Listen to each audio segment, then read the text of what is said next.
இன்னைக்குரிய devotion காக்கும் தேவன் நமக்குண்டு. எரேமியா 49:11. இந்த உலகம் ஒரு ஆபத்தான அபாயமான ஒரு சுச்சுவேஷனை நோக்கி போயிட்டு இருக்கு. இன்றைய காலகட்டத்துல பார்த்தா நம்மளும் நம்முடைய ஃபியூச்சர் பிள்ளைகளும் ஒருவித பாதுகாப்பற்ற நிலையில தான் காணப்படுறோம். எப்போது என்ன சம்பவிக்கும் அப்படிங்கிற ஒரு கலக்கத்தோடயே தான் டெய்லி நம்ம வாழ்ந்துட்டு இருக்கோம். கர்த்தரிடத்துல நம்மளையும் நம்ம பிள்ளைகளையும் ஒப்புவிக்கிறப்ப அவர்களை உயிரோடு காப்பாற்றுவேன் அப்படிங்கிற வாக்கு தத்தத்தை நமக்கு இந்த வசனத்துல கொடுக்கிறாரு. இப்படிப்பட்ட ஒரு உத்தரவாதத்தை கூறுகிற ஒருவர் நமக்கு இருக்கிறப்ப நம்ம எந்தவித தயக்கமும் இல்லாம அவருடைய கரத்துல நம்மளையும் நம்ம பிள்ளைகளையும் ஒப்புவித்தரணும். அதனால பாதுகாப்பற்ற உலகுல நம்ம பத்திரமாக பாதுகாத்து காப்பாற்றுகிற அவரிடம் விசுவாசத்தோடு நம்ம ஒப்பு கொடுக்கணும். நம்ம எதுக்காக நம்மளையும் நம்ம பிள்ளைகளையும் அவரிடத்துல ஒப்புவிக்கணும்? அதே வசனத்தோட ஸ்டார்டிங்ல பாத்தீங்கன்னா, திக்கற்றவர்களாய் போகும் உன் பிள்ளைகளைன்னு தான் இந்த வசனம் ஆரம்பிக்குது.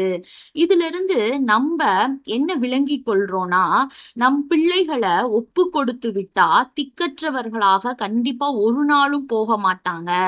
இயேசு, நான் உங்களை திக்கற்றவர்களாக விடேன், உங்களிடத்துல வருவேன்னு சொல்லியிருக்காரு. நம்மள தகப்பனா ஒரு தாயா நேசிக்கிற அன்பான தேவன் நமக்கு இருக்கிறப்ப நம்ம ஏன் திக்கற்றவர்களா அனாதைகளா போகணும்? நம்ம பிள்ளைகளை நம்ம எவ்வளவு நேசித்து கருசனையோடு வளர்த்தாலும் எப்பொழுதும் எல்லா சுச்சுவேஷன்லயும் எல்லா டைம்லயும் பிள்ளைகளோடைய ஒரு பேரண்ட்ஸ் இருக்கவே முடியாது. அப்படிப்பட்ட சுச்சுவேஷன்ல நம்ம பிள்ளைகளின் நிலவரம் என்ன ஆகுமோ அப்படின்னு பல பெற்றோர் கலங்கி தவிக்கிறாங்க. இது ஒரு நேச்சுரலான ஒரு ஃபீலிங் தான்.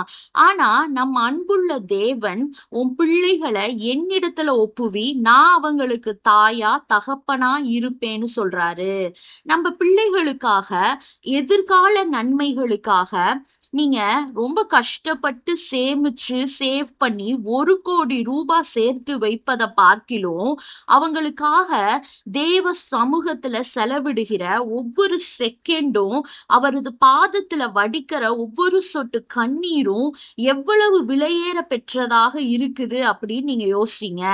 இஸ்ரவேல் தேசத்துல ஒவ்வொரு யூத தாயும் தம் பிள்ளைகளுக்கு ஃபர்ஸ்ட் கற்றுக் கொடுக்கிற வசனம் என்னன்னா, உமது கையில் என் ஆவியை ஒப்புவிக்கிறேங்கிறது தான்.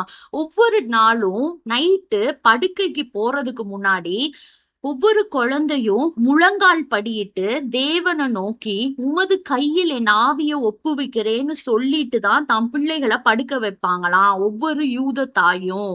சாத்தான் திருடவும் கொல்லவும் அழிக்கவும் வருகிறவனா இருக்கான்னு நம்ம பாக்குறோம்.